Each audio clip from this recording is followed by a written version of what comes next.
Assalamualaikum warahmatullahi wabarakatuh. Bismillahirrahmanirrahim. Nahmaduka ya ghafuru ya syakuru. Mashalli wa sallim barik ala sayyidina maulana Muhammadin wa ala alihi wa sahbihi asma'in. Nama ba'du. Ada nikmat batinah, yaitu kepuasan mendapatkan ma'rifatullah. Aku ulang lagi, kepuasan mendapatkan apa? Ma'rifatullah. Itu nikmat batin. Baik yang terkait Allah maupun terkait logika-logika tasawuf. Terkait Allah misalnya gini, misalnya kula mikirnya. Kula nu bolak-balik matur niki, berkali-kali di tempat ngaji ini. Mugi-mugi jenengan eling, mboten gadah masalah ingatan ini eling-eling. Eling-eling tenan. Wong nak soleh, ya soleh, soleh.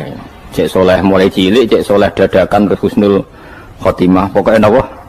Soleh. Niku nak mati, niku bumi ku nangis. Nangise bumi ku kekurangan utawi kalong wong sing sujud ning ndekne. Ya Allah Gusti, biasane wonten tiyang niku sujud teng nggen kula, dia berperilaku baik teng nggen kula, sakniki tiyang niku mun jenengan ambil, nangis bumi. Sakniki sing urip arek bedua-bedua, damel narkoba, damel ngefly, damel macam-macam lah. Iku nangis bumi. Langit semeneng. Gusti matur nuwun Gusti, orang itu saya tunggu lama, sekarang sudah engkau angkat ke tempat kami, maksudnya diangkat teng langit. Sing bumi nangis, sing langit apa? Seneng. Nah kemudian kita berpikir begini, bumi kok iso nangis piye? Nah itu terserah, sampai apa termasuk ulama zahir, apa termasuk ulama batin. Kalau ulama zahir mengatakan bumi nangis itu mau kinayatun anil husni, pokoknya pantasnya bumi itu susah, wong kelangan putra terbaiknya. Tapi nak cara ulama-ulama hakikat yang mengenali sekali betapa kudrohnya Allah, betapa kudrohnya Allah itu tidak terbatas. Itu yang meyakini bumi nangis itu nangis tenan. Misalnya ngaten kalau tak terang malih ya. Kowe bayangno dadi Nabi Adam, ngrungokno kowe. Kowe bayangno dadi Nabi Adam. Nabi Adam tenan maksudnya. Terus Nabi Adam orang pertama dia tahu betul kalau dia dicipta dari bumi. Dan dia pula tahu betul, beliau tahu kalau dia bisa ngomong, bisa mikir, bisa macam-macam. Terus indukannya beliau itu bumi. Mesti pikiran Nabi Adam, jangan-jangan bumi ini juga bisa berpikir kayak saya. Ini kan materi saya, karena saya dari bumi ini bisa ngomong, bisa melihat macam-macam. Terus bedanya apa? Manusia mbek napa? Umpama kowe dadi Nabi napa? Adam. Orang yang dekat sekali, qoribu ahdin, dekat sekali dengan kesaksian kudroh Allah. Gini ku dekne roh nak materi ini ke bumi, dan dia orang pertama yang urung lali kamane. Tapi ketika sudah ribuan orang, mungkin jutaan orang lali, seakan-akan bumi itu tidak jenis dari kita. Bumi adalah hal yang berbeda dengan kita. Kita manusia berakal, bumi itu benda mati. Terus kowe katut wong goblok-goblok, bumi itu benda mati. Sajane ya rada kriminal wong Islam muni bumi itu benda mati. Enggak bisa berpikir, yang bisa berpikir hanya manusia. Itu kengawuran-kengawuran yang kita ciptakan sendiri, kita wariskan turun-temurun. Umpama kowe iku dadi ulama, ngomong ngono iku isin. Bumi kok nyekseni kowe sujud, banyu nyekseni mbok pangan, mbok ombe kanggo sujud. Semua itu bersaksi tentang kita. Nggih, lan nek sampean tanglet kula, cara melogika gimana? Begini, tak wari cara gampang-gampangan nggih. Tak warai tauhid sing kasyaf. Tauhid ini yang dawuh Sayyidina Ali lau kusifal khoto umastatu yakinan. Umpama somben tutup-tutup iku dibuka, akulah imanku ora tambah mbek pangeran. Karena tren dunia dan akhirat sama. Zaman ning dunia ya Allah ala kulli saing qadir, kok zaman ning akhirat ya Allah ala kulli saing. Cara Sayyidina Ali, somben aku wis mati lah imanku ora tambah, meskipun aku ora swarga neraka. Lah kena napa? Darah padha wae, ning dunia ya pertunjukan kudratullah, ning akhirat ya pertunjukan kudratullah. Jadi pikirannya Sayyidina Ali seperti itu. Saya kan lahir misalnya tahun 1970. Berarti mulai Nabi Adam itu saya kan nggak ada. Ngerti-ngerti ada. Saya mengira waktu zaman tidak ada itu panjang apa cepat? Cepat, karena kita tidak melalui itu. Ujuk-ujuk. Wujud. Kadang kalau mati ya wedi kan. Mau mati jebule kiamat 1 juta tahun kasih apa nang kuburan. Masuk di Khalillah itu. Makanya aku ora roh, tak tinggal turu sakmono kan yo nglilir. Nang lilir terus nanti. Apa mlaku-mlaku nang donya apa piye kok nak turu ya kok ngani ngoyo turu kok ribuan tahun lintas. Terus ya apa jajal? Sampeyan tak takoki, misale sampeyan ning kuburan niku apa? Apa ngadepi mukan nakil tukaran terus itu keselen tukaran kok nopo ratusan ribu mungkin. Nah terus kita dilatih. Kata Sayyidina Ali gampang latihan seperti kata Sayyidina Ali apa gampang ya udah menjadi wong alim. Pada akhirnya kita ini aku zaman urip yo ora roh karepe, ngerti-ngerti urip, mati yo ora roh karepe. Pas mati sebenarnya petanginnya yo ora roh karepe, pokoke wa matar sauna illa ya Allah. Makanya masyhur itu dia ketemu orang ateis. Dia orang ateis itu anti Tuhan, anti Tuhan pokoknya. Dia ditanya, lalu kamu hidup itu karena siapa? Ya gak tahu hidup. Lalu kamu mati yang menentukan siapa? Ya gak tahu, kalau tahu mati. Ya berarti Anda gak bisa menentukan diri kamu sendiri. Akhirnya dia taslim. Ya ada yang menentukan lah. Ya ada yang menentukan itu dalam Islam disebut apa? Allah. Disebut kalimatu haqqin alaiha nahya wa alaiha namut. Jadi kalau maknani itu kalimat yang benar-benar nyata, yang karena kalimat itu pula kita mendapat kehidupan, yang karena kalimat itu pula kita mati, yang karena kalimat itu pula kita akan bangkit lagi. Itu yang makna hakikat. Tapi kalau makna syariat gak begitu. Kalau makna syariat begini, dan ini benar juga. Mulanya kena ada di ulama, ciri utama ulama itu jami'ul bayan. Dia kalau menjelaskan itu indah sekali dan orang pasti taslim. Sama saya tak warai tenan. Sama kan biasa wiridan la ilaha illallah kan biasa, mulai mimpin tahlil sampai kepeksa mergo do tahlil melok, sampai sing darani bid'ah akhirnya ya melok tanggane napa? Tahlil. Semuanya wale. Kata Ibnul Qayyim Al-Jauziyah dalam kitab Zadul Ma'ad. Kitab Zadul Ma'ad itu kitab kesayangannya Sayyid Abdul Al-Haddad. Sayyid Abdul Al-Haddad itu pengarang kitab Zadul Ma'ad. Padahal kitab ini dikarang oleh muridnya Ibnu Taimiyah. Abdul Al-Haddad itu gak seneng Ibnu Taimiyah tapi seneng muridnya. Jadi di sini ulama ya demokratis. Gak seneng gurunya tapi seneng. Saja nih Ibnu Taimiyah itu orang baik. Ya ulama top ya baik, ya waras top. Tapi ngerti-ngerti Wahabi itu identik dengan Ibnu Taimiyah. Akhirnya ulama ahli sunnah penyebut itu terus isin. Mulane kiai-kiai ra ono sing dalil kala Ibnu Taimiyah mergo dicap Wahabi. Padahal Ibnu Taimiyah wong alim. Di kitab-kitab kita termasuk Syekh Muhammad piyambak nanya Ibnu Taimiyah kala Syekhul Islam nopo kala. Tapi kan ini sudah milik Wahabi sehingga kita ini terus akhirnya gak gelem nyebut. Ya jadi kitab koyo dalil fastabiqul khairat iki apa par iki dadi dalil yo dhewe-dhewe. Wah parah tenan wong-wong. Dulu saya melihat orang enggak kunut itu ya biasa. Mergo saya sebagai wong alim ngerti iku madzhab Abu Hanifah. Saiki nek ra kunut Muhammadiyah. Kita ini sebetulnya ahli ilmi enggak tahu kunut itu madzhabnya siapa kita. Itu madzhabnya Abu Hanifah, yang kunut madzhab Syafi'i. Tapi tahu-tahu iki madzhab NU, iki madzhab Muhammad. Mana ada orang-orang ini bisa punya madzhab? Ngalime sepiro nganti dadi nopo? Madzhab. Tapi wis dadi bahasa, wis dadi nopo? Sekuaco kabeh sene. Mas repot-repot. Tak warai iki. Sampeyan ben nglafadzno la ilaha illallah iku keren ya, keren tenan mboten keren-keren. Ngendikane Ibnu Qayyim Al-Jauziyah itu gini. Min asliha khuliqatil jannah wa min asliha khuliqatin nar. Terus wa min asliha khuliqatid dunya wa min asliha buisatir rasul wa min asliha qatala rasul. Terus sampai sekarang saya tak bedai. Surga itu kan digawe kelas VIP. VIP mewah. Terus jari rugane widadari dulu kan nak mini sebut. Kira 70. 70. Wahyu kabeh ora ono sing kriting, wahyu kabeh. Wahyu kabeh terus gak tahu delok wong liya. Kadang bojo kita wis elek jek delok. Oh iya, widadari sifatnya maksuratun fil khiyam. Jadi gak tahu keluyuran ning ndi. Wahyu kabeh. Lek surga yang semewah itu selek itu ya bagi mereka sing nglafadzno atau yang menerima la ilaha illallah. Neraka sekarang dibikin dalam itu. Jari Abu Hurairah neraka itu tes-tesane benda kamu jatuhkan ke neraka itu untuk santai ke bawah itu nunggu 70 tahun. Kila 70.000 tahun. Dikena HP yang membuat ceblok dan neraka itu ceblok itu ngenteni 70 tahun. Betapa dalamnya ngentekno bego piro ya bayang misalnya. Oh itu kontraktor mana saja tidak sanggup itu disuruh ngeduk kedalaman neraka. Iku ya mau kanggo wong sing menolak la ilaha illallah. Jadi kalimat ini luar biasa. Swarga digawe bagi yang nerima, neraka digawe ya untuk yang menolak. Ya kalimat sing kowe nak tahlilan turu iku lho. Iku kalimat sing nggo alasan Allah gawe swarga. Terus kalimat sing suwe-suwe sing lafadzno diarani bid'ah iku. Itu kalimat sesakral ini nasibnya akhir zaman iku entek. Gara-gara dilafadzno tahlilan tersangka jadi apa? Bid'ah. Dulu kalimat yang dipuja-puja penyebab surga dan neraka. Saiki kalimat itu tersangka. Mau perkara napa? Bid'ah. Wis aja melok-melok, kowe debat ya ora iso makili aku, sebarno iso.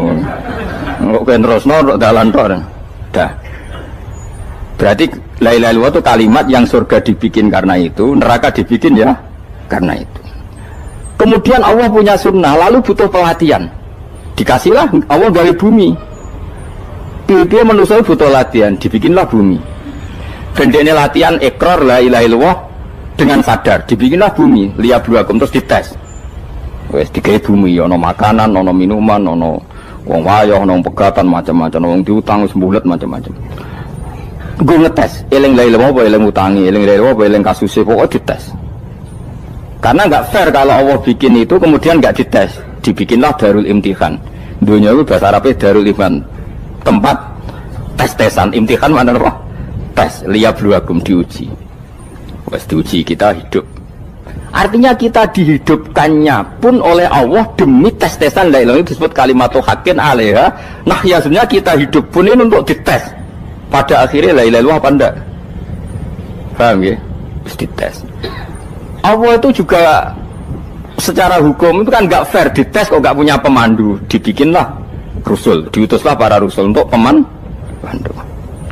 Tes itu kan butuh seru, mak pemandu tok ora ono musuhe kan gak seru, dibikinlah setan. Saat ini sebagian kita sudah setan tapi ini ben seru. Lho ndak setan kan minal jinnati wan nas, rumangsamu setan usopo. Baik setan minal jinnati wan nas. Jadi kena muni auzubillahi minasyaitonir rajim terjemahnya berlindung Allah dari saya sendiri ya Allah itu kata itu. Lho itu kalau lama dulu biasa auzubillahi min syururi anfusina wa min sayyiati a'malina. Sebenarnya kita berlindung hanya dari setan yang jauh, iblis itu enggak. Ya setan diri kamu sendiri, min syururi anfusina, dari kejelekan diri kita. Ngomongnya do wujud, soalnya setan tuh makhluk gaib sing piye. Lah kowe iku sapa? Nganti kowe maksiat terus mergo akrab klop, roh mbek setan klop. Mulane terus maksiat. Dah. Allah ngutus pemandu yang ngecul setan ben fair. Napa? Fair. Jadi semua darul ibtila ini juga demi kalimat. Nah, makanya disebut kalimatu haqqin sing alaiha nahya. Kita hidup ya demi mendapatkan kalimat itu. Kita mati nanti ya demi kalimat itu, artinya mati ke neraka ya karena kalimat itu kita menolak atau mengabaikan. Masuk surga ya karena kalimat itu kita hormat, kita benar dalam memperlakukan kalimat itu. Berarti alaiha nahya wa alaiha nam. Terus wa alaiha nub'as karuan, kalau kamu termasuk minal aminin ya nub'as minas solihin, kalau minal kafirin ya nub'as minal zalimin. Tapi semua desain dunia ini hanya demi kalimat la ilaha illallah Muhammadur Rasulullah. Nah ini kan penting. Bagaimana mungkin kemudian kalimat sesakral ini, sehebat ini, kemudian ada orang tahlil kamu tidur? Kok iso? Kalau jangga kok iso wong turu? Misalnya kayak mangkel, kalau mangkel sing mimpin Gus, suwira barbar. Bagaimana mungkin kalimat yang menyelamatkan Anda kemudian Anda anggap problem? Elek gak? Apalagi kamu anggap ini bid'ah. Nak cara kula oke lah, ndongakno mayit itu gak ono tuntunan Nabi. Tahlilan gak ono tuntunan. Tapi wis muni tok kono tok. Artinya menduk kono tok ora usah nyerang kalimah, enak kalimah tetap kalimah thayyibah. Soal kowe ora seneng sing tahlil, mergo tiga profesi lah iku wonge wae gedhinge jogeman. Ya saya misalnya, saya kadang nggak cocok sama mubalek karena kadang profesi. Tapi saya tidak pernah anti pengajian bagaimana untuk membawa syiar Islam. Tapi kalau mubalek kadang orang seneng, kadang takut untuk epiro. Bareng sangoni sidik, kok sumpah be transportasi ini. Lah ngono kok mbok senengi iku piye? Tapi kita terus gedeng keliru ku sing gawa syiar Islam. Mana ada pengajian didengar orang banyak tanpa mubalek? Gak iso. Ini iso melepukno barang-barang ra penting dadi penting iso. Lah cara guruku teng sareng yang ngapain melepuk nganggo panggung barang perkara. Tapi kadang ya benar. Yang namanya mudin mubalek ya itu bisa benar bisa salah, tapi kamu nggak boleh gedeng kalimatnya. Kalimat itu kalimat hak. Nah, ini penting kalau utarakan. Sehingga zaman Nabi Sugeng ini rungokno tenan ngaji kula. Zaman Nabi Sugeng ada sahabat namanya itu Usamah bin Zaid. Ini sahabat kesayangannya Nabi, hibbu Rasulillah. Usamah itu diutus Nabi perang. Ini dengerin ya, diutus perang. Pas perang itu si kafir tadi menggal temannya. Ada yang tangannya putus, kakinya putus. Wah, seorang kafir ini sudah luar biasa. Bacok sana, bacok sini. Ketika terdesak oleh pasukan Usamah, kebetulan Usamah ini cakap ya, sama beberapa temannya orang Ansor. Orang kafir yang sudah koto'a arjulana wa koto'a aidiana, dia pas terdesak bilang la ilaha illallah. Terus sama Usamah tetap ditusuk, dibunuh karena dia berpikir ini qolaha muta'awid, dan dia melafadzkan kalimat itu hanya berlindung dari pembunuhan. Setelah dilaporkan Nabi itu marah besar. Nabi ngendikan kaifa anta ya Usamah bila ilaha illallah idza ja'at bika yaumal qiyamah. Kowe nak ditakoki la ilaha illallah ku piye? Piye wis ngomong la ilaha illallah, tapi sampai ngomong ngoten sak usih ngetoki tangan kula, maksud tangan kula tangan kelompok saya, kaki saya. Nabi tetap jawab kaifa bila ilaha illallah idza ja'at bika yaumal qiyamah. Nabi menyoal terus.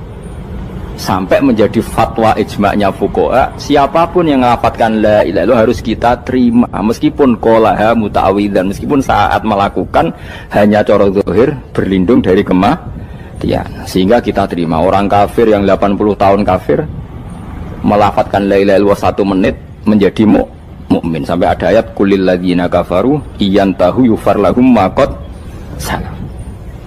Ini kalimat yang sakral, bahkan kafir yang 80 tahun saja menjadi mukmin hanya karena melafatkan la ilaha. Mulanya yang ngaji saya, yang senang saya, jangan pernah kamu mengatakan ada bid'ah yang orang bisa jadi kafir. Bagaimana mungkin orang mukmin yang ke kuburan dan melafatkan la ilaha illallah kamu katakan kafir? Padahal kalimat ini yang kafir 80 tahun saja menjadi mukmin. Saiki ana wong nglafatno la ilaha illallah mergo salah tempat pinggir patok mbok arani kafir. Kok aneh. Mungkin kafir 80 tahun udah dadi mukmin iki gara-gara nglafatno la ilaha illallah dadi kafir. Mergo mau salah tempat ning pinggir apa? Patok. Boleh nara cocok mending nganggur, wong sering ziarah ku nganggur. Nyatane ya tenan. Cara dekne pegawai negeri ora sering ziarah. Nah itu, tapi ora usah muni kafir gak mungkin lah. Coba kalimat ini itu orang kafir yang 80 tahun menjadi apa coba? Dengan melafadzkan kalimat ini. Mukmin kan? Berarti kalimat ini adalah kalimat penghilang kekafiran. Lalu karena dilafadzkan secara salah dianggap kafir. Hanya karena bid'ah itu tidak mungkin. Makanya sebetulnya Wahabi yang alim-alim itu tidak berpendapat demikian. Saya punya beberapa referensi Wahabi yang alim itu tidak pernah mengkafir-kafirkan orang karena perdebatannya seperti itu. Tapi saat ini wis kuwajo. Sebenarnya kalau orang alim itu ya mirip-mirip, entah Wahabi entah tidak mirip-mirip. Karena kalimat tadi. Wahabi itu kitab terbesarnya itu Ibnu Taimiyah. Ibnu Taimiyah itu punya murid Ibnu Qayyim Al-Jauziyah. Itu sampai sekarang saya lihat di fatwanya Ibnu Taimiyah itu begitu hormat sama orang-orang kita ini sama. Tapi tahu-tahu lewat penyaduran sana sini terus menjadi kacau. Jadi kalau balik ini malah sampai nak kepengen dua nikmat batinah seperti tadi yang saya utarakan. Swarga dicipta sedemikian mewah ya demi yang menerima la ilaha illallah. Terus neraka dibikin se ekstrim itu juga bagi yang nolak. Kemudian dibikin daru pelatihan yaitu dunia ya karena kalimat berarti kalimat itu luar biasa. Wa biha qamatis samawati wal ardu. Kalimat ini pulang menjadikan langit bumi berdiri. Bon. Lalu sekarang kita bisa ngomong, bisa berpikir, bisa ngadekno BPKB macam-macam. Itu karena kita sendiri apa karena kudratullah? Saya tanya. Karena kudratullah. Kalau karena kudratullah, apa susahnya Allah bikin kemampuan tanah ini nangis, tanah ini susah. Wong podo-podo kowe iso nangis, iso mikir ya mergo kudratullah, ndak karena kamu. Harusnya ya sama, bumi-bumi ini bisa menangis juga karena kudratullah. Makanya bumi ini menangis ketika enggak ada orang yang sujud. Iku ya mungkin. Wong zaman kowe iso nangis ya krana kudratullah, mestine bumi yang kamu katakan benda mati, hakikatnya dengan kudratullah juga sama dengan kita. Mulane tenggene kitab Al-Husunul Hamidiyah, kula ngrasa utang tenan mbek kitab. Dulu saya ngaji 2 tahun kitab Al-Husun. Kitabnya kecil tapi saya ngaji itu 2 tahun. Berkali-kali saya ulang. Itu beliau cerita gini. Di Dia yang ngarang itu orang alim, kebetulan dia orang India. Memang kelebihannya kitab dikarang orang Arab itu luweh bulat. Wong Arab kan semuanya Islam, karangannya itu standar. Ini dikarang orang India. Di Tonggo Blodor, di masjidnya, dikarang ulama yang masyarakatnya itu udah karu-karuan. Beliau cerita itu gini, manusia itu punya satu kebodohan, di mana kebodohan itu disebabkan oleh robtul asbab al-adiyah, mengkaitkan sebab sing biasa-biasa. Misalnya gini, sama saya kita omongi, misalnya ada orang bilang gini, batu ini nanti itu menjadi ayam. Orang bilang mukhal apa enggak? Enggak, jawab saja. Mukhal.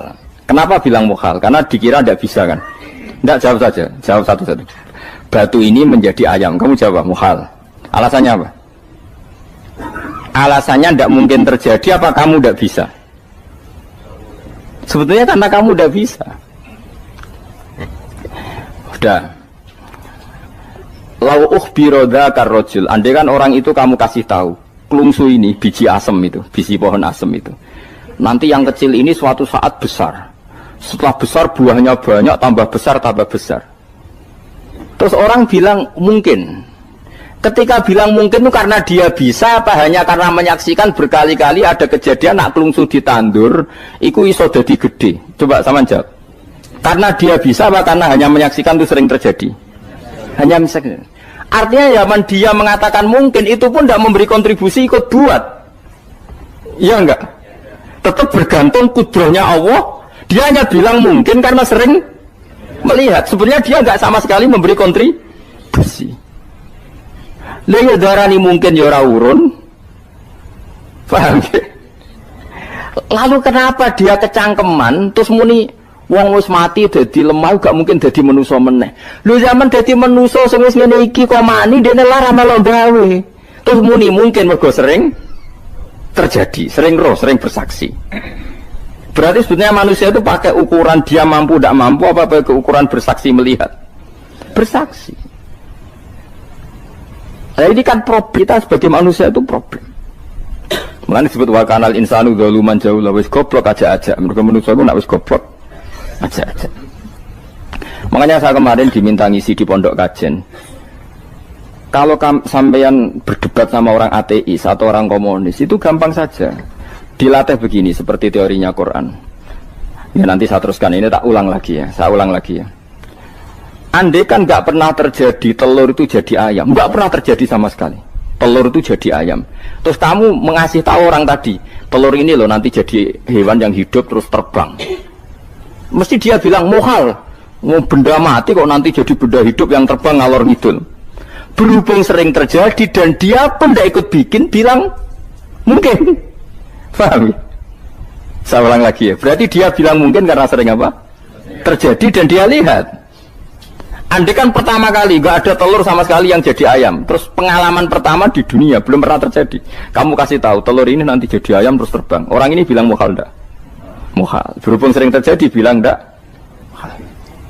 Nah berarti kita nanti bangkit dari kubur gampang saja bagi Allah. Cuma belum pernah terjadi kamu mengatakan mukhal. Nah makanya otak kita harus dibenahi. Makanya jogeman percaya ambek yang pernah kita lihat, yang sering kita lihat. Percayalah dengan akal, tapi akal waras tuh. Karena waras itu serepot tatanannya wangil. Makanya Islam itu melatih. Kul falillahil hujjatul balighah. Misalnya begini ya, dulu kalau Gerwani atau PKI atau siapa sajalah, itu kalau melatih anak-anak TK, makanya seorang ulama harus punya kecakapan penjelasan ibanatul ahkam. Itu anak-anak kecil dilatih. Anak-anak kamu terpejam, mintalah manisan sama Allah. Ya Allah saya minta manisan, saya minta permen. Terus disuruh buka, dapat enggak anak-anak? Enggak dapat bu, wah berarti Allah enggak ada. Sekarang minta sama bu guru. Bu guru kami minta permen dikasih. Berarti yang ada bu guru bukan Tuhan gitu. Akhirnya jadi gerakan ateisme. Nah sebetulnya untuk melawan gerakan itu kita harus melatih begini misalnya gini. Saya itu pernah ketemu sama orang yang berpikiran komunis. Oh komunis juga. Dia nantang saya gini, Pak, pokoknya saya tidak bisa nerima konsep Tuhan sebelum Anda bisa menjelaskan kenapa ada Tuhan. Jadi, bocah kok elek ini. Nah, aku ngerti aja, sak cerdas ini tetap cerdas aku yakin tetap cerdas aku. Rasanya Selain raine seram meyakinkan, tapi harus tetap cerdas. Kulo nu kan wong Quran nggih, artinya punya pikiran panjang. Mungkin di antara orang Islam kita ini tidak punya kecakapan menjelaskan. Tapi kalau orang sering baca Quran, apalagi dia ngaji tafsir ya, yang waras maksudnya waras lah. Terus rapati seneng duit, barang ini penting. Kalau seneng duit, wis mari goblok. Yakin ulama seneng duit, mari goblok, tak jamin. Umpama alim wis kelas B, kelas C gak bisa, tahqiq gak bisa. Kalau tahu kandhani kanca kula yen ambek jenengan udah saya kaca akeh. Lah kena apa? Cok seneng duwe kok. Duwe masalah bagi ulama. Ora duwe ya masalah kan ya. Maksudnya ora usah seneng tapi aja terus gak duwe. Sekarang saya tanya, Quran itu melatih kita gini. Quran itu sederhana kalau ngelatih tauhid, tapi orang pasti ingat. Kata Allah gini, enggak apa-apa, saya ndak Tuhan enggak apa-apa, kamu yang Tuhan. Tapi buktikan kalau kamu Tuhan. Caranya gini. Am khalaqus samawati wal ardi. Ya enggak apa-apa, kamu yang Tuhan enggak apa-apa, tapi buktikan kalau kamu menciptakan langit bumi. Mereka pasti ikrar, ya enggak mungkin saya menciptakan bumi, saya lahir sudah ada bumi. Yesus lahir sudah ada bumi, enggak mungkin Tuhan. Terus Tuhan membuat pertanyaan kedua, am khuliqu min ghairi syai'in. Ya sudah, kalau saya enggak Tuhan lalu enggak ada Tuhan, berarti alam raya ini tercipta oleh sesuatu yang enggak ada. Aneh enggak? Misalnya sebelum alam raya ini enggak ada Tuhan. Berarti sebelum alam raya ini kan adanya nihilisme, sesuatu yang enggak ada. Kemudian sesuatu yang enggak ada ini menjadi penyebab sesuatu yang ada. Aneh enggak? Menurut saya aneh. Sesuatu yang enggak ada itu mestinya kan enggak bisa ngelabeti, enggak bisa berfungsi, enggak bisa ada gunanya. Wong jenenge ra ono kuwi ora marai apa-apa. Ora ono kok dadi sebab. Sesuatu yang menjadi sebab itu yang wujud apa yang enggak ada? Yang wujud. Sak takok ini. Lah kalau enggak ada Tuhan berarti alam raya ini lalu sebabnya apa? Ya dari ketiadaan, lalu tiada itu menjadi sebab. Yang tiada kok jadi sebab itu tekem lho. Mikir. Di mana-mana yang sebab itu harus barang yang wujud, enggak boleh tiada kok jadi sebab. Ini kan jadi aneh, sesuatu yang tiada menyebabkan sesuatu yang ada. Terus dia bilang, ya pokoknya ronde ini kalah, Pak. Tahu kapan tak pikir aja. Pikir nganti mati temenang aku ini ngono. Makanya sebetulnya dalam ilmu mantek, pertama itu kita tidak harus iman Tuhan itu namanya Allah, tidak harus. Makanya pertama dikenalkan, sementing kenal Tuhan itu ada dulu. Disebut zat sing wajibil wujud, belum disebut namanya Allah. Allah itu disebut nama Islam, itu paham ya? Saya ulang lagi, Allah disebut itu nama Islam. Tapi kalau penemuan akal hanya sampai kita ini butuh zat sing wajibil wujud, sing menjadi penyebab semua alam raya ini. Di bahasa Arab disebut musabbibul asbab. Belum menyebut Allah musabbibul asbab. Islam pun pertama Iqra turun ya gak nyebut Allah. Iqra bismi rabbikal ladzi khalaq, khalaqal insana min 'alaq. Iqra wa rabbuka. Tuhan itu siapa? Yang mencipta. Nah, yang mencipta ini oleh syariat Islam disebut apa? Tapi dalam logika yang penting kowe kenal sik ana musabbibil asbab. Pastikan bahwa alam raya ini yang wujud pasti disebabkan sesuatu yang ada. Enggak boleh barang wujud kok diciptakan oleh sesuatu yang tidak ada. Wong gendeng ora barbar, barang ra ono mbok sifati al-khaliq. Sing gawe langit bumi apa? Pencipta. Penciptane apa? Sesuatu yang tidak ada. Kowe ikhlas dutek ngono kowe ikhlas ta ora ya? Gak kowe ikhlas ta ora dutek ngono kowe ikhlas ta. Kowe gelem dadi bodho niku. Gelem kowe. Mboten. Nah, nikmat ngono jenenge nikmat batin. Nah, mulane sing suwenang mbek kalimat la ilaha illallah. Wis ana sing bid'ahno Allah iku wong nganggur wis beno sak uni-unine. Tapi kadang memang kita berlebihan. Tahlilan rabar-bar matang puluh dina ini rabar-bar muga alasane wis disangoni akeh tahlil sedih lho sakake penggemar sing keselen sing rantuk sangu ya butuh cepet. Lane cara kula niki penting kula utar nggih. Kowe nek ora cocok tahlilan 40 dina wis ngomong ae kira cocok model harinya. Tapi ki aja menolak kalimat la ilaha illallah iku disifati Kanjeng Nabi kalimat thayyibat. Wong Nabi wis nyifati thayyibah, kalimat yang suci kok nyifati bid. Tak soal kira cocok wong sebut. Misalnya kamu bilang saja wong mati wis sangu amale lha apa didongakno barang. Nek kowe pengen ndonga ora usah ndonga. Wis ora usah biasa wae. Kula lah mbok dongakno ya ora seneng. Gak meyakinkan. Kalau diri swarga butuh dongamu ora ono swarga fadhole pangeran apa mbok dongano barang. Nah, tapi kowe donga aku ya seneng. Senenge ya semau lah timbang nyanyi-nyanyi rame-rame sadok donga. Mbok mandi mbok ora pokoke donga. Saya ulang lagi ya. Makanya Quran itu melatih logika sampai seperti itu. Am khalaqus samawati wal ard bal la yuqinun. Sampai terus diulang-ulang. Am khuliqu min ghairi syai'in. Kalau mereka merasa Tuhan enggak apa-apa, tapi buktikan mereka ini wujud sendiri tanpa sebab. Atau begini, kalau mereka tidak tahu sebab pencipta langit bumi, mereka sendiri suruh yakin kalau mereka adalah penciptanya. Am humul khaliqun, enggak apa-apa. Ya tapi masih Abu Jahal gendeng lah, masih Abu Lahab ngawur lah, nak takoki, ya wes pangeran kowe wae sing gawe langit bumi. Penggemarnya saja pasti tertawa. Mosok Abu Lahab darane pencipta langit bumi, wong lahir ning bumi. Tapi Quran oleh nggo jawab, am khalaqus samawati wal ardo. Apakah mereka menciptakan langit bumi? Bala yuqinun, mereka pun tidak pernah yakin. Jadi itu pangeran. Makanya di mana-mana orang alim itu suka debat. Karena pangeran sendiri kalau menjelaskan kebenaran seringnya juga nantang debat. Kata Allah, Qul ara'aytum ma tad'una min dunillah aruni madza khalaqu minal ardi am lahum syirkun fis samawat. Enggak apa-apa mereka Tuhan kata Allah, tapi buktikan zaman langit diciptakan mereka memberi kontribusi apa? Apa urun bego, apa urun cagak, apa piye lah pas aku gawe langit iku dekne urun apa jare am lahum syirkun fis samawat. Misale urun apa lah? Urun tol ta urun apa lah. Itu pangeran. Mereka kan pasti menjawab enggak. Terus itu nih kita bimbing qobliyada. Kalau kamu nggak percaya Quran sebagai kitab, nggak apa-apa. Tapi buktikan kamu punya kitab tandingan. Nggak, mereka nggak punya juga. Atau gini, nggak usah Quran, nggak usah sakralan. Au atharotim min ilmin, atau kajian ilmiah yang membuktikan bahwa Yesus itu Tuhan, atau yang membuktikan bahwa berhala itu Tuhan. In kuntum shodiqin, nggak apa-apa kalau kamu benar buktikan. Nah itu makanya semua nabi itu punya kecerdasan. Karena tadi nabi kadung nantang itu nih kita bimbing qobliyada au atharatim min ilmin in kuntum shodiqin. Tapi sekarang orang alim soleh itu jarang. Yang ngono anggar wong soleh rapati ngalim, anggar sing alim biasanya rapati soleh. Lah kula termasuk rontok-rontok ya rontok soleh ya rontok, tapi lumayan masih menjaga hujjatullah tadi. Sebab itu ulama dulu mengajarkan Allah itu siapa? Disifati zat sing wajibil wujud. Karena alam ini kadung ada. Kalau alam ini kadung ada, pasti penyebabnya sesuatu yang wujud. Tapi kalau wujudnya mungkin, bahaya. Wong sing gawe wae wujudnya terima mungkin, bisa wujud bisa tidak. Makanya dipermanenkan yang gawe alam ini zat sing wajibil wujud. Sing wujudnya wajib. Wajib itu enggak bisa enggak, pasti wujud. Nah terus kita kenal itu namanya khaliq, itu musabbibil asbab, itu khaliqul asya. Lalu oleh Islam zat yang demikian itu disebut Allah. Terus jadi la ilaha illallah. Nah orang yang bertauhid gini tentu punya kenikmatan batin yang luar biasa. Sehingga saya bayangkan nanti mati yang ngono biasa wae kan. Gusti zaman kula teng donya ora melok ngatur oksigen, ngatur nyawa, ape mati ndak ra ngoten. Mulane jare Siti Ali, jenengan jenengan nak mati tambah pinter apa biasa? Ya biasa wae. Ning bumi yo ndelok kudrohe Allah, kok ning akhirat ndak ra padha wae ndelok kudrohe Allah. Mulane beliau masyhur guyonan beliau lauku sifal ghata mastatu yakinan. So ben aku nek mukasyafah ning akhirat imanku yo ora tambah, ya biasa wae, standar-standar wae.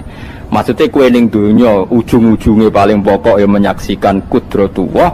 So ben ning akhirat ujung-ujungnya paling pokok ya delok kudratullah. Ning dunya saiki Allah ya matlubi sing kita cari, so ben ning akhirat ya Allah matlubi. Paham ya? Artinya hukum dunia dan akhirat itu sama. Kita di dunia golek ridhanya Allah, ning akhirat ya golek napa? Ridhanya Allah. Lah nek soal kecil tapi ning akhirat kan masalah pun rokok masalah, diutang ditagih yo masalah, kere suwi ku yo masalah. Ya biasa jenenge makhluk anane masalah. Sing ora oleh di masalah ku pangeran. Secara dalil ini meyakinkan sekali karena ketika Rasulullah rembukan sama sahabat, kita dengan apa memaklumatkan orang kalau waktu sholat masuk? Ada sahabat yang usul pakai kentong, dzakalin nasoro itu Nasrani. Ya pakai buk itu semacam trompet besar, dzakalil Yahud. Kemudian ada yang usul kalau gitu api ya Rasulullah, dzakalil Majus. Sehingga dari hadis itu Mbah Hashim berpikir kentong itu haram. Tapi Mbah Fakih Mas Kumambang itu mengkritik Mbah Hashim dengan ngarang kitab Hazurru'us Antahrimin Nakus. Jadi beliau ngomentari kitab itu sambil geleng-geleng kepala. Kitab kok keliru nganti ngono itu. Jadi cara pikirannya siapa Ki Fakih. Kentong di Indonesia itu kanggo wedhus dicolong gitu. Pos kampling gitu. Kalau ada banjiran ya kentong, ada maling ya kentong. Jadi nggak ada persamaan sama sekali dengan kentong yang milik orang apa? Nasrani. Sehingga di pondok saya itu ada kentong tapi jelek sekali. Karena itu satu-satunya cara supaya beda dengan kentong yang di gereja. Kalau elek kan mirip kentong di pos kampling. Itu ya agak-agak ilmiah sedikit. Dulu ceritanya Gus Zofur itu saya teruskan. Itu singkat cerita, itu kalau yang di kejadian di Termas itu Mbah Dimyati sudah nyuruh semua kentong disembunyikan karena mau ada Mbah Hashim. Cerita itu mukarror di Kiai Fakih sama di Kiai Dimyati Termas. Setelah kentong dikumpulkan semua, Mbah Hashim datang, seneng, ngiranya Syekh Dimyati ini sependapat dengan beliau, yaitu sama-sama nggak ada kentong. Tapi setelah itu ada santri yang matur, Mbah Dim pun beres kentong pun kulo delikno sedanten. Itu di depan Mbah Hashim. Jadi GR-nya Mbah Hashim bahwa Mbah Dim itu sependapat akhirnya hilang. Ternyata ini akal-akalan tuh gitu. Karena santrinya matur, Mbah Dim pun beres sedanten kentong beduk sudah disingkirkan. Itu di depan Mbah Hashim. Saking lugunya santri, nah saking ikhlasnya agak ngerti mahalus syahid ini adalah Mbah Hashim. Saya mau meneruskan cerita Gus Zofur. Dulu Mbah Mun ngaji di Lirboyo, tapi Kiai Makhrus ngaji sama Kiai Khalil Harun. Kiai Khalil Harun itu adik juga sekaligus muridnya Mbah Umar Harun. Mbah Umar Harun itu generasi kedua setelah Mbah Ghazali. Beliau menantunya Mbah Ghazali, tapi ya sudah ponaan. Sehingga tradisi ini penting karena saya berkali-kali bilang di mana-mana. Status orang tua dan mbah itu adalah terserah anak cucunya. Bukan terserah mbahnya, tapi terserah anak cucunya. Saya tidak akan bosan mengingatkan ini. Saya pernah di makamnya Nabi Yakub, itu ya dikemuli bendera Israel. Di makamnya Nabi Dawud. Nabi Ibrahim juga dekat sinagog. Sehingga Quran membela Nabi Ibrahim disebut maka anak Ibrahimu Yahudiyya wala Nasraniyya. Karena ketika beliau berposisi di Israel, kemudian penguasanya adalah Yahudi, bisa saja makam ini ditulisi dan distatuskan ala Yahudi. Ya seperti Nabi Yakub. Nabi Yakub itu nabi yang kita yakin, tentu berkeyakinan beliau orang baik, orang muslim, orang mukmin, tapi karena di desain mereka ya dikemuli bendera Israel dan disebut Abul Yahud. Karena kita tahu nama lain dari anaknya Nabi Yakub adalah Yahuda bin Yakub bin Ishak bin Ibrahim. Sehingga perasaannya orang Yahudi menjadi Yahudi itu yang ngikuti mbah-mbahnya.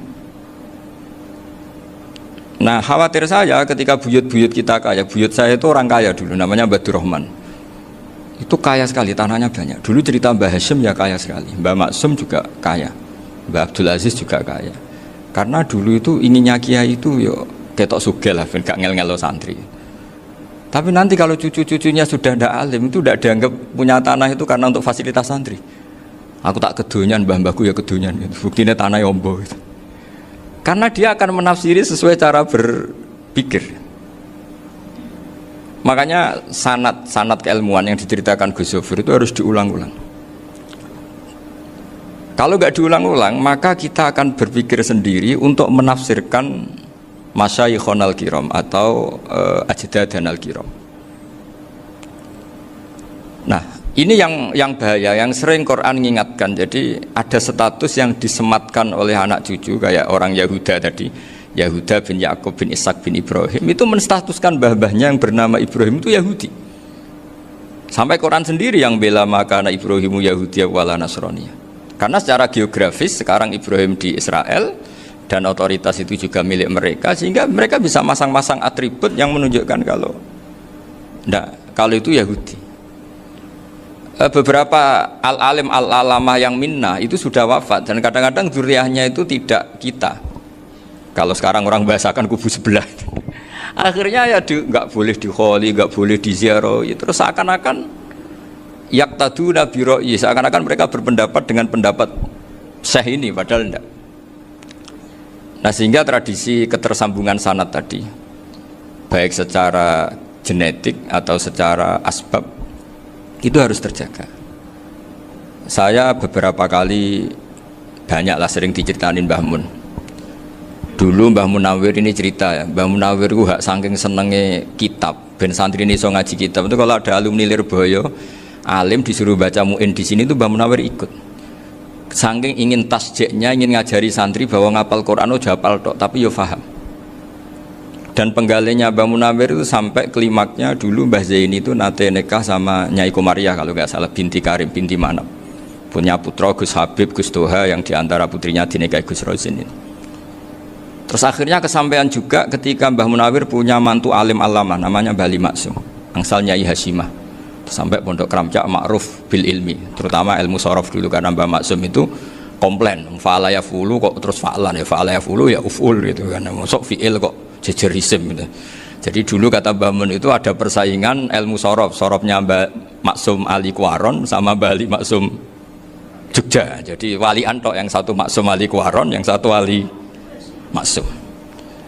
Ya itu dulu saingan ngarang sorof. Nah ini yang menang siapa? Ya terserah duriannya. Kalau duriannya keren ya menang karena terserah yang kampanye.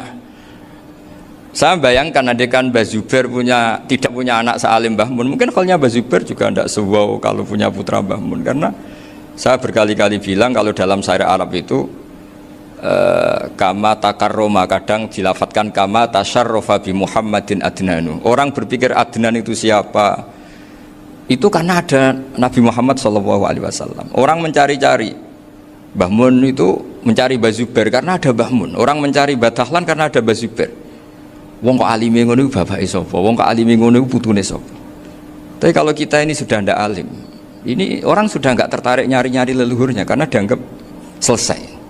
Jadi yang dengan tanda kutip yang menghabisi mbah-mbahnya itu ya mesti cucunya itu. Ini mau ngamuk, mau peringatan, tapi ini juga peringatan pada diri saya sendiri. Jadi sehingga zuriyah ini penting. Kenapa para nabi mesti donga zuriyatan thayyibah? Kenapa selalu berpikir tentang zuriyah? Wa ja'alaha kalimatam baqiyatan fi aqibi. Karena zuriyah ini yang nanti bisa menstatuskan leluhurnya. Seperti tadi cerita Mas Maftuh, ini tak puji betul, saya hari ini tidak ingin gojlok supaya kewalian saya tidak tergerus oleh kedoliman. Saya pernah diceritain Gus Zofur, juga sering baca buku tentang Mbah Maksum. Dulu Mbah Maksum kalau wasiat kembali ya gitu, kamu harus NU dan harus mempertahankan NU, tapi tidak dengan cara membenci Muhammadiyah. Dulu Mbah Mun juga sering cerita, dulu Mbah Hashim itu ngaji Syekh Mahfud. Nah Mbah Ahmad Dahlan dulu namanya Darwis, sering ngaji sama Syekh Khotib Minangkabau. Zaman itu Syekh Khotib sudah modern, sudah ikut gerakan Abdu, gerakan Almanar, sehingga bawaannya Mbah Ahmad Dahlan ini agak agresif. Yang Mbah Hashim karena hanya mulazim di Syekh Mahfud, hanya sesekali ngaji Syekh Khotib, beliau lebih seperti itu. Dan dua beliau ini sama-sama pernah ngaji Mbah Soleh Darat di Semarang, Mbah Hashim sama Mbah Ahmad Dahlan yang dulu namanya Darwis. Jadi ini masih min minuskatin wahidah mimam bain wahid. Sehingga kita tidak kaget ketika Mbah Ali Maksum mengomentari Muhammadiyah itu masih ahli sunnah wal jamaah. Makanya nanti terakhir saya baca kitabnya Mbah Ali dan sering saya pelajari. Andai kan kita ini sepakat dengan ilmu, ya kita tahulah kalau Abu Hanifah itu tidak kunut, Imam Syafi'i kunut, berarti kunut itu mazhabnya Abu Hanifah, bukan mazhabnya Mbah Ahmad Dahlan. Apa tidak kunut itu mazhabnya Abu Hanifah, bukan mazhabnya Mbah Ahmad Dahlan. Kita kunut itu mazhabnya Imam Syafi'i, bukan mazhabnya Mbah Hashim. Ini semuanya masih dalam bingkai ilmu. Adzan qabla subhi juga riwayatnya jelas. Tidak adzan ya sudah, perilaku kita sudah jelas. Dulu Mbah Mun sering didik kita gitu. Saya sering dengar cerita kalau dulu Pak Arif Fakhruddin begitu hormat sama Mbah Ali, apalagi dzuriyahnya Mbah Azhar Basir, karena beliau dulu do ngaji di Termas. Dulu itu nggak ada masalah karena semuanya dianalisis pakai ilmu.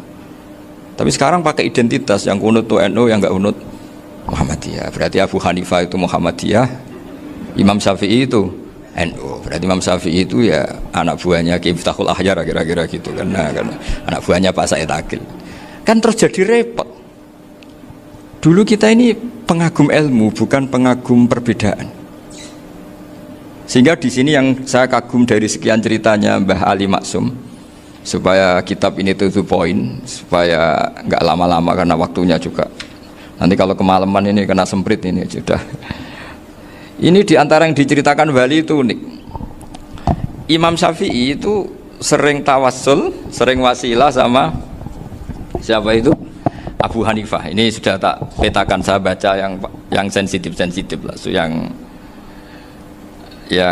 ini ya. Ziyar al-Babus Samin, terus sebentar ini yang bab tawassul.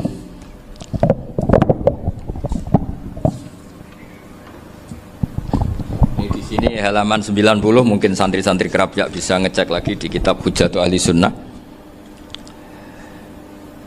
Ketika cerita tawassul, di antara yang diceritakan Bali Maksum adalah perilaku ya, bukan sekedar statement tapi apa? Perilaku. Perilakunya Imam Syafi'i atau ahwalnya kalau bahasa halusnya, yang selalu ke makamnya Abu Hanifah untuk tawassul. Padahal Imam Syafi'i itu orang yang secara ilmu sering kritik Abu Hanifah. Jadi ini saya baca ini di halaman 100, jadi tawassul mulai halaman 9 berapa ini sampai halaman ini yang qala sami'tu Syafi'iyya yaqul inni la atabarraku bi Abi Hanifah wa aji'u ila qabri fi kulli yaumin za'iran fa idza uridat li hajatun shallaitu rak'atain, halaman 100, waji'tu wa sa'altu wa ta'ala al hajat indahu fama tab'udu anni hatta tuqda. Kanal Imam Syafi'i ayyama huwa bi Baghdad yatawassalu bil Imam Abi Hanifah yaji'u ila dorihi fayusallimu alaihi wa yatawassalu ila Allah bihi fi qada'i hajati. Terus wa yatawassalu Imam Ahmad bi Imamina Syafi'i. Jadi di antara yang diceritakan Mbah Halim Maksum itu betapa Imam Syafi'i yang terkenal sering mengkritik Abu Hanifah dalam tatanan fikih karena beliau tidak percaya ada istihsan. Abu Hanifah berpendapat adanya istihsan, dan kita tahu lah ikhtilafu Syafi'i wa Abu Hanifah itu besar sekali. Tapi beliau itu tahu Abu Hanifah itu orang yang sangat soleh. Abu Hanifah itu kalau ketemu sama orang yang utang beliau itu yang lari bukan yang utang Abu Hanifah, karena takut orangnya itu izin. Jadi kalau ketemu yang utang di jalan itu yang sembunyi itu Abu Hanifah. Kenapa engkau sembunyi? Ada yang utang saya lewat, nanti orangnya malu. Jadi setingkat Robi'ah Adawiyah itu beliau di rumah ada maling itu sembunyi. Ditanya kenapa engkau sembunyi? Malu, gak ada yang dimaling. Malu sama malingnya karena serumah itu gak ada barang yang layak dicolong gitu. Itu Robi'ah sampai dia sembunyi. Itu yang bisa niru itu Abu Hanifah. Jadi wali-wali besar ini ternyata saling menghormati dan saling tawassul. Nah saya berharap tawassul ini bukan sekedar perilaku sosial, tapi memang ada sanatnya.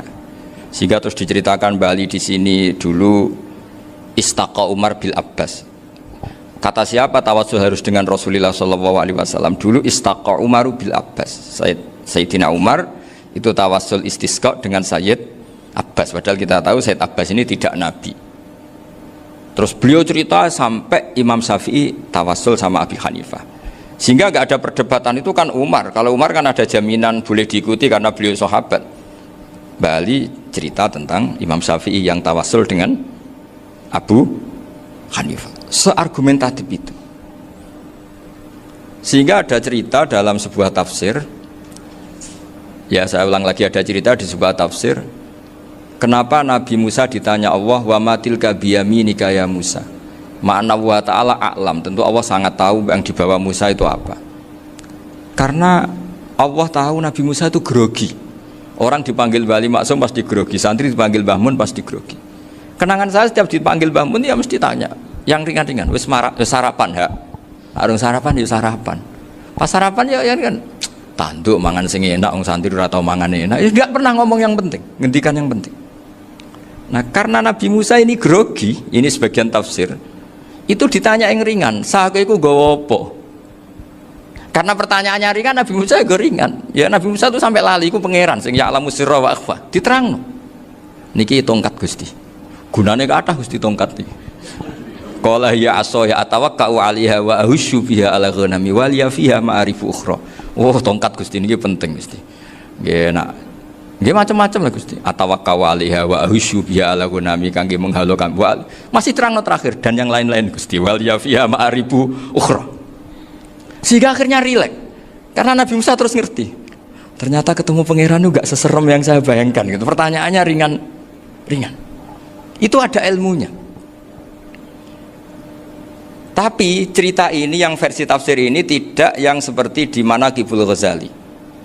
Di beberapa kitab tentang Manaqibul Ghazali diceritakan di alam roh Nabi Muhammad SAW itu yubahi bi ummati, saking yubahinya sampai ngendikan ulama ummati ke anbiya Bani Israel.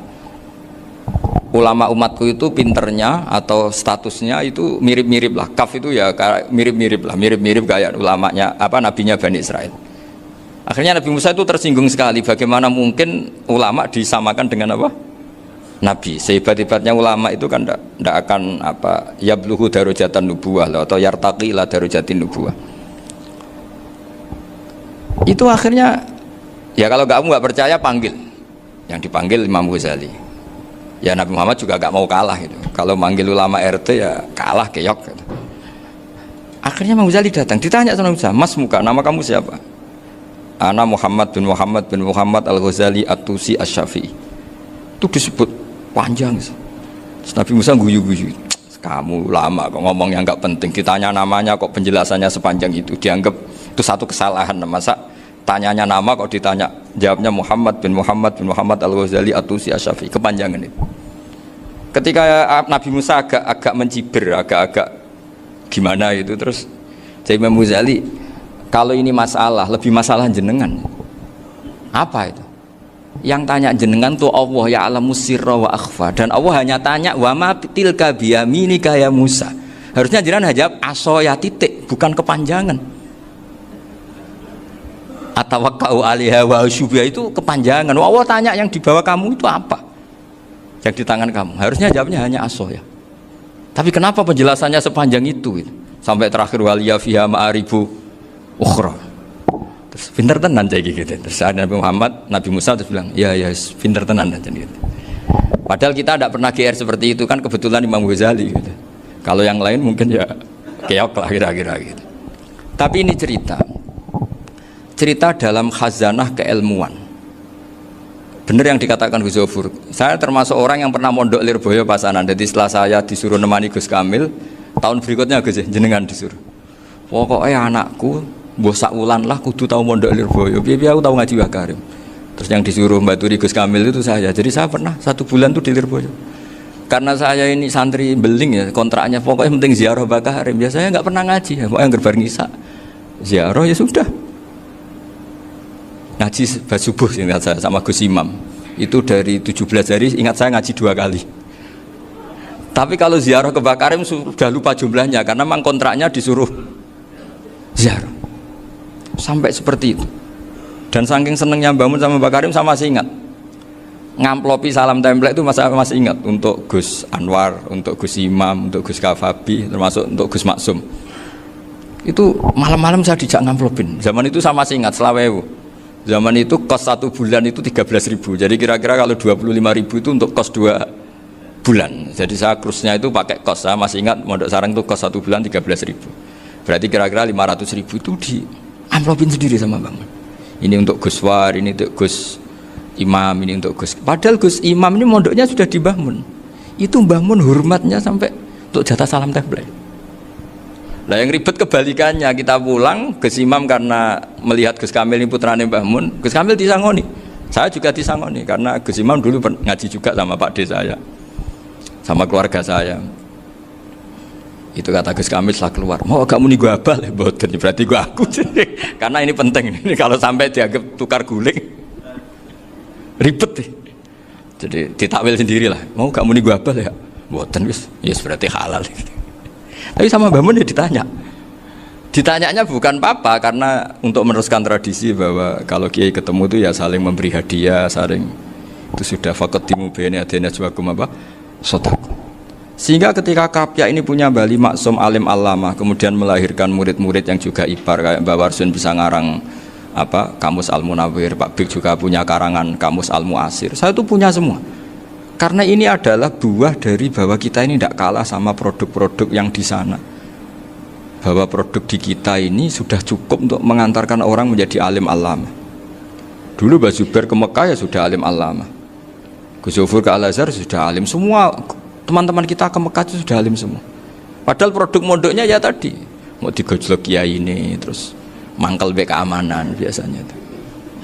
Biasanya musuh besar pondok itu keamanan. Jadi ya bukan berarti gojlok ibunya Gus Maftuh, enggak. Biasanya keamanan itu musuhnya apa? Banyak. Itu tradisi keilmuan itu harus dijaga dengan hujjah dan dengan tadwin, dengan pembukuan. Saya punya sekian cerita ya, misalnya dulu kita mungkin iskal itu janggal. Kenapa sih orang Islam tukaran sama orang Islam itu? Sehingga di antara doa Nabi yang enggak dikabulkan Allah, enggak boleh dikabulkan sama Allah, enggak boleh, bukan berarti enggak mustajab. Redaksinya famana aniha, memang enggak boleh. Redaksinya bukan falam yastajib lahu, tapi famana aniha. Di Al-Marrah As-Salisa ini Nabi dilarang, yaitu melarang umat Islam itu jangan sampai tukaran sama umat Islam sendiri. Itu kata Allah, ya enggak bisa kata Allah, kalau itu tidak saya kabulkan. Itu dulu guru-guru kita nyontohkan sederhana. Kira-kira kalau saya tukaran wek Gus Zofuru, Mbah Mun luwih ikhlas dibanding ditukari wong liya. Nek ana kakak ditabuk adik, wong tua luwih ikhlas dibanding ditabuk tangga. Barokahnya membaca kita lebih mentoleransi. Kalau ada Mbah Hashim dikritik Mbah Fakih Mas Kumambang, kita ikhlas itu. Tidak dikritik guru PAUD itu kan. Atau dikritik orang-orang yang enggak bisa ngaji. Artinya ternyata keliru kita bilang kiai kok tukaran, justru bagus kiai tukaran dibanding kiai dikritik guru PAUD atau dikritik orang-orang yang nggak bisa baca kitab. Akhirnya barokahnya baca kita menjadi tahu. Dulu Mbah Mun sering cerita, ini masih cerita silsilah ya. Jadi Mbah Ali Maksum tadi kita tahu di antara guru besarnya Mbah Ali Maksum tentu Mbah Mahfud Termas. Beliau adalah adik dari Kiai Mahfud Termas. Mbah Dimyati ini adik Kiai Mahfud Termas.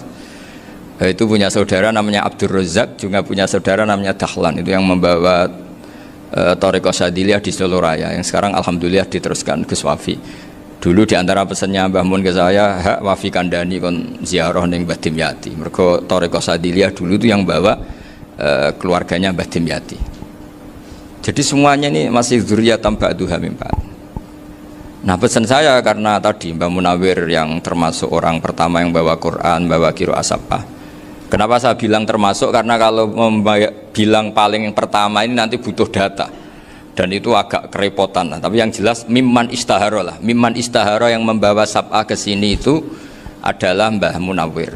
Terus beliau ngajarkan diantaranya ke Mbak Arwani pakai kitab Satibi, pakai kitab Nazmus Satibi. Terus Nazmus Satibi itu diteruskan oleh Mbak Arwani, ditulis. Yang nulis dulu Mbak Dola Salam. Bapak saya itu murid Mbak Dola. Dulu Mbak Dola sebelum ke Mbak Arwani ngaji sama Ki Said di Sampang. Bapak saya sebelum ngaji di Mbak Dola sudah hafal Quran lewat buyut saya sendiri namanya Ki Zubaidi. Yang Ki Zubaidi akhirnya jadi menantunya Mbak Ahmad Su'eb. Jadi buyut saya kandung ini namanya Sofia, itu angsal keluarga Lasem, yang adiknya Sofia ini punya adik Badiah yang jadi ibunya Ki Sahal. Terus Ki Sahal punya Mbak Yu namanya Muzayanah, punya di garwa Ki Mansur punya anak Gus Qayyum. Jadi dulu ibu saya, ibunya Gus Sofur, ibunya Pak Maftu itu semuanya di Lasem. Karena saya dari keluarga Gen ya Lasem, dari keluarga sanad guru ya Lasem. Tapi Lasem Bahdawi itu dulu ngajinya di Mbah Umar Harun di Sarang. Mbah Umar Harun ini menangi Sayyid Ahmad Zaini Dahlan. Sayyid Zaini Ahmad Zaini Dahlan ini punya cucu keempat yang hidup di Sedan, terus makamnya di Lasem, namanya Habib Haidar, itu yang nulis biografinya Mbah Maksum. Mbah Maksum bukan Bali, biografinya Mbah Maksum itu ditulis oleh Habib Haidar, namanya Haidar bin Hasan bin Sodaqoh bin Ahmad Zaini Dahlan. Nah, Habib Haidar ini menantunya Sayyid Hamzah Sato. Hamzah Sato itu Hamzah bin Abdullah bin Umar, itu kakaknya Sayyid Abi Bakar Sato, Sohibul I'anah. Nah Sayyid Umar ini yang dulu ngajari mbahnya Mbah Mun namanya Ahmad bin Su'eb. Nah, di antara ajarannya adalah baca kitab-kitab kecil yang bisa dihafal. Dibawalah ke sarang jadi metode muhafadzah. Tapi kemudian lama-lama oleh pondok itu jadi syarat kenaikan kelas. Dulu nggak ada muhafadzah untuk kenaikan kelas ya, supaya orang alim itu harus hafal. Lama-lama dipakai syarat untuk muhafadzah. Jadi semua ini sanad harus kita ingat supaya kita bisa menjaga tradisi. Termasuk tradisi ini kiai seneng jagungan, terus ngomong ra penting. Itu juga sanad. Setahu saya Mbah Mun itu kalau ketemu bapak ya guyon terus. Saya punya kenangan tuh yang dulu agak iskal tuh begini. Ada isu lah, entah isu entah hoax entah apa, ada kaji itu agak beling itu, pokoknya beling lah gitu. Seneng siapa itu, rondo lah apa itu. Pokoknya beling gitu. Ketika Mbah Mun dilaporin tamu kalau kaji itu beling sama rondo itu, Mbah Mun tanyanya lucu. Lho ayu no cung. Wahyu banget Mbah. Wahyu. Itu bapak juga bakas ayu nih. Dulu saya sekali ini kiai kok bakas wong ayu, bakas budine barang lah kira-kira gitu. Tapi setelah saya tambah alim, tambah ngerti itu, kata bapak gini, ya abek bakas ayu hak timbang no malah qadzaf. Ternyata seni. Sekali Mbah Mun atau bapak bilang, kaji kok zino kaji, maka larinya ke qadzaf. Maka menghindari bahasa menuduh, ngomong yang nggak penting. Loh ayo no. Jadi kiai dulu tuh orang sok suci tapi menghindari hal-hal yang jadi punya seni untuk ngelola kehidupan. Orang bermalam-malam jagungan sama teman asik itu kan perlawanan terhadap nafsu kita, syahwat kita untuk mungkin nikmati dugem di bar atau di tempat-tempat maksiat. Itu setan di Indonesia tuh kakuati sama Ki Jawa. Orang supaya nggak tertarik maksiat itu Ki Jawa cukup ketemu kancane masak terong guyon, gejolok-gejolokan zaman mondok, sewengi lulus sangka maksiat. Bar wis tutup. Perlawanannya sederhana, nggak pakai tahajud, nggak pakai wiridan, karena Ki Jawa juga kalau rapati potongan ahli ibadah gitu, itu jagungan gitu.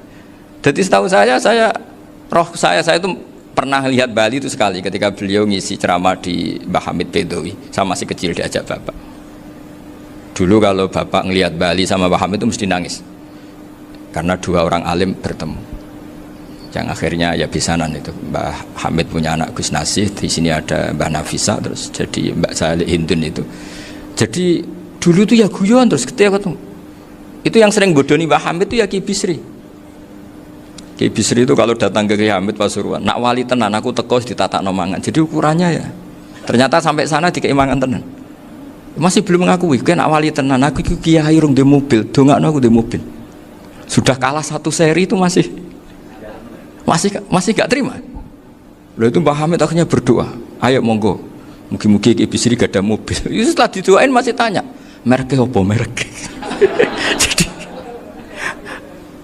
itu Mbah Hamid jawab, ya paling Holden itu, paling Holden. Itu nyari mobil itu ya adalah dapatnya Holden. Suatu saat Mbah Bisri diundang Mbah Hamid gak dikasih bisaro, karena utangnya sudah banyak Mbah Hamid, Mbah Bisri ini utang tadi, utang doa tadi.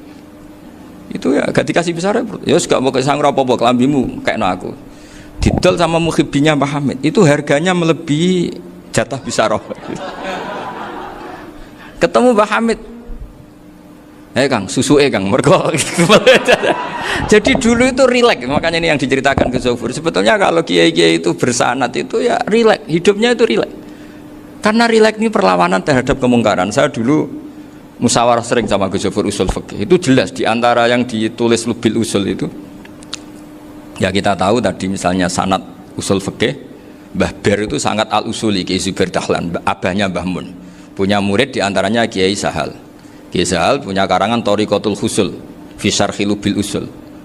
Itu Thariqatul Husul itu beliau ngendikan dalam mukaddimah bahwa saya bisa mensarah ini berdasar ngaji maknani sama Mbah Zubair. Terus beliau mengutip sarah itu dari kitab Nailul Ma'mul. Beliau ngendikan binus khotin khotiyah ghairi matbu'ah. Dan itu ditemukan di Kiai Mansur di Lasem, karena Kiai Mansur iparnya Mbah Sahal. Mansur bin Khalil itu diantara katibnya Syekh Mahfud. Jadi semuanya ini sambung. Mbah Ber saking ahli usul fikihnya, kalau ngajar usul fikih itu kalau guyon takriran saya ini lebih memahamkan ketimbang sarah. Ya sudah, terus Mbah Zubair Kiai Fakih, terus Syekh Mahfud. Di sini Syekh Mahfud termasuk orang yang dekat Mbah Munawir, sampai putrane Mbah Mahfud namanya Gus Muhammad dibawa Mbah Munawir, kemudian mondok di Termas diantaranya, terus dinikah jadi menantunya kalau nggak salah Haji Taslim di Betengan, kemudian sekarang juriannya Mbah Mahfud di Betengan. Ini nggak boleh hilang secara seperti itu. Diantara di usul fikih diterangkan, ketika diantara 5 hukum itu ada yang bernama mubah. Mubah itu boleh dilakukan, boleh ditinggalkan, dan kalau dilakukan ya tidak berpahala, tidak disiksa. Itu ada ulama yang protes nggak bisa seperti itu. Itsma min mubahin ila wa tahaqqaqu bihi tarku haramimma fa'il zamu minas sukun tarkul qatli wa minas sukut tarkul qadaf. Tidak bisa, mubah itu tidak ada. Kalau kiai jagungan semalaman, itu Allah ngitungnya itu hada taroka dugem, wahada taroka delok dangdut, wahada taroka kada wakada. Oh, itu luar biasa. Dan kita ngikuti yang seperti itu saja. Gak usah tahajud, gak usah witir telulas, kaya ora kuat timbang gremeng. Sewengi jagungan, setan ngenteni kita tergoda maksiat, ternyata maksiatnya sampai tutup, kiainya masih apa? Jagungan. Jadi jagungan saja ada ilmunya bahwa itu perlawanan terhadap tarkul ma'asi.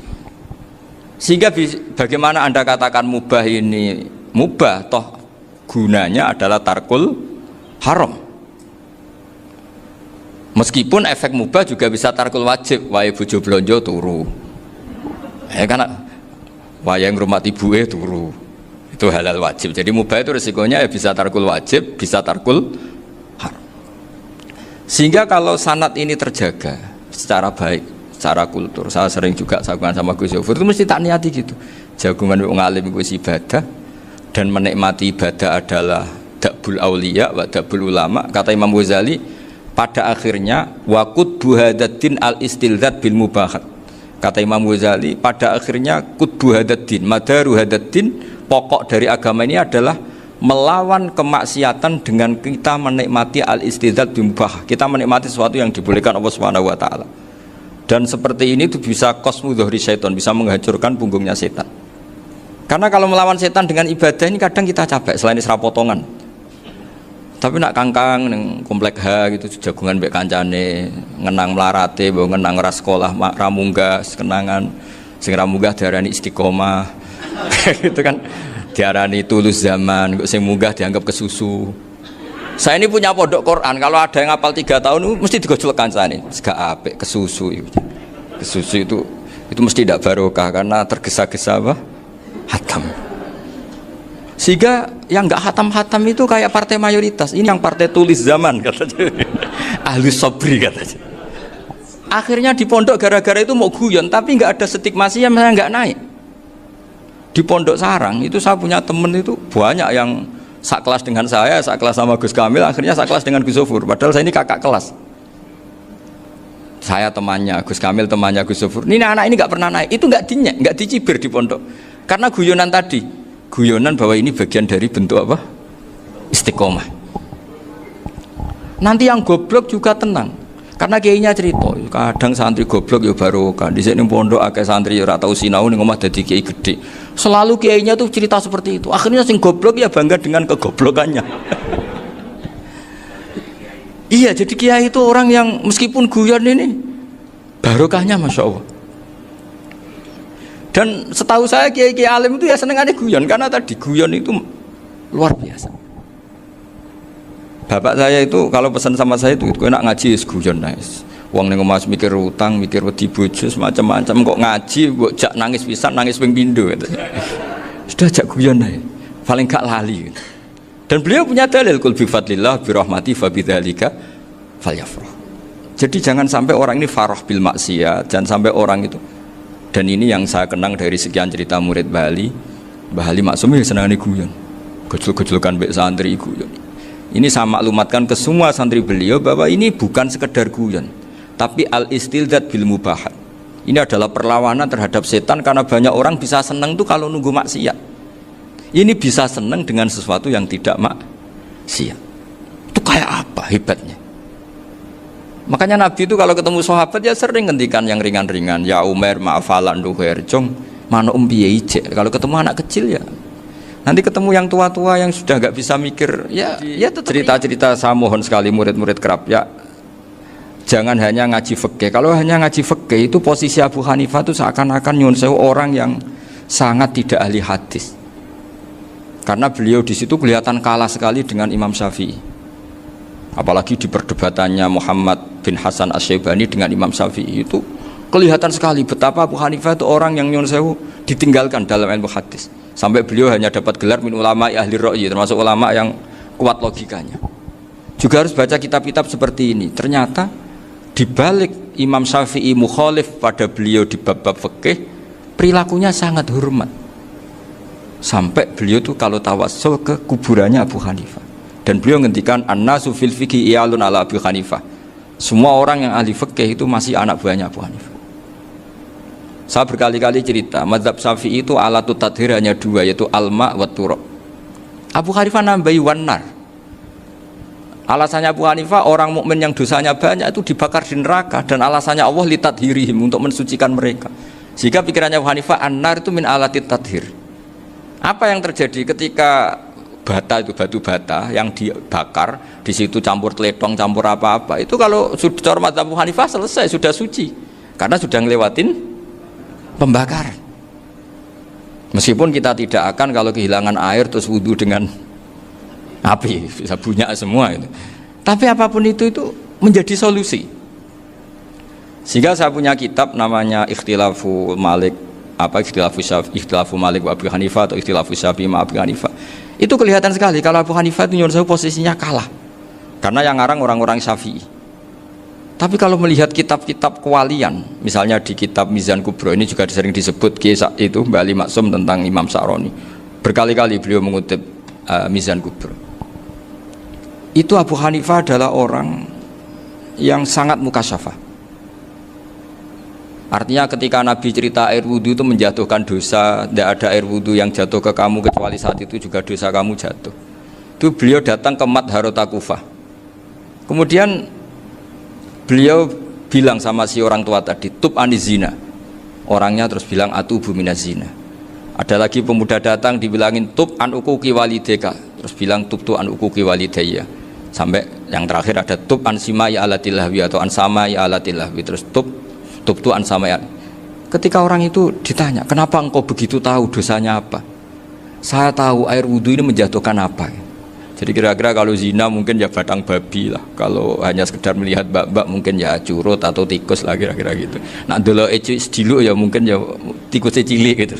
Nak dulu suwi ya tikus werok itu atau apalah. Pokoknya beliau itu tahu. Tapi anehnya Abu Hanifah apa? Setelah itu dia nangis minta mukasafahnya ditutup. Ya Allah, saya ini mukasafah kok malah menjadi tahu sawatil mukmin. Padahal aturan syariat jenengan man satara musliman satarahu, bahwa enggak baik melihat jeleknya orang mukmin. Minta ditutup. Makanya saya ini bangga ada mukasafah. Makom yang kita sampai sekarang itu makom setelah Abu Hanifah mukasafah. Jadi Abu Hanifah repot-repot mukasafah, minta makomnya ditutup tidak menjadi mukasafah. Dan alhamdulillah kita sudah tidak mukasafah sebelum minta ditutup. Jadi kita ini keren. Keren karena aturannya itu man satara musliman satara huwa, yang tidak tahu aibnya orang muslim maka Allah akan nutupi aibnya di akhirat. Dan kita alhamdulillah barokahnya tidak mukasafah, tidak ngerti aibnya orang mukmin. Jadi kita harus pakai patokan ilmu. Saya ulang lagi, kita harus pakai patokan. Makanya saya tahu betul ketika Kiai Hamid Pasuruan, beliau dulu ngaji Jamul Jame, ngaji Juman, Bali Maksum di sana sama Gus Habib, sama Gus Muhammad bin Mahfud, termasuk mbah saya kandung dulu Kiai Sidik, mbah saya yang dari itu juga ngaji di Termas. Bapak saya dulu Kiai Nur Salim ngaji di Buyut Baiti. Dulu itu kawin juga sederhana, kayak cerita Gus Sofur. Jadi bapak saya kandung itu Kiai Nur Salim itu ngaji di Mbah Baiti. Mbah Baiti itu adik kandungnya buyutnya saya dari ibu. Nah Mbah Baiti itu teman akrabnya mbah saya namanya Kiai Nur Sam, Mbah Nur Sam. Singkat cerita terus Nur Kiai Jorabi arah-arah bekno itu. Setelah bapak saya ke Badullah mau ditawarin jadi mantu, kata bapak saya kula pun dipek mantu Mbah Baiti. Akhirnya dapat ibu saya itu. Karena ibu saya itu cucu Mbah Baiti, cucu lambung. Jadi mbahnya ibu saya itu Mbak Yunya Mbah Baiti. Namanya Mbah Sofia tadi yang dapat Mbak Idris itu. Yang Mbak Idris ini bin Umar. Ya Mbah Umar yang mbahnya Mbah Hamid, Hamid bin Abdul bin Umar. Kalau bahasa itu Fatimah binti Idris bin Umar. Dulu kecilnya Mbah Idris namanya Abdul Khalik. Kalau kecilnya Mbah Hamid namanya Abdul Mukti. Kalau kecilnya Mbah Maksum namanya Muhammadun kalau nggak salah. Dulu itu orang dulu itu namanya dua-dua karena diganti ketika musim apa? Haji. Jadi ini terjaga. Sehingga tidak ada ceritanya kiai-kiai yang jagongan kemudian santrinya itu yang agak-agak khawarit loh. Kiai kok sungi-sungi jagongan, gak tahajud, gak duha, itu tidak ada seperti. Karena ini dianggap fi'lul mubahat untuk melawan mungkarat. Jadi sehingga di kitab Ikhya diterangkan, kamu jangan ngira orang-orang soleh ketika jagungan itu min ahlil bitolah wa takasur.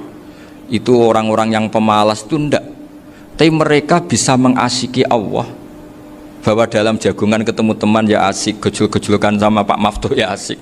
Dan keasikan ini bentuk perlawanan terhadap keasikan harus dengan maksiat.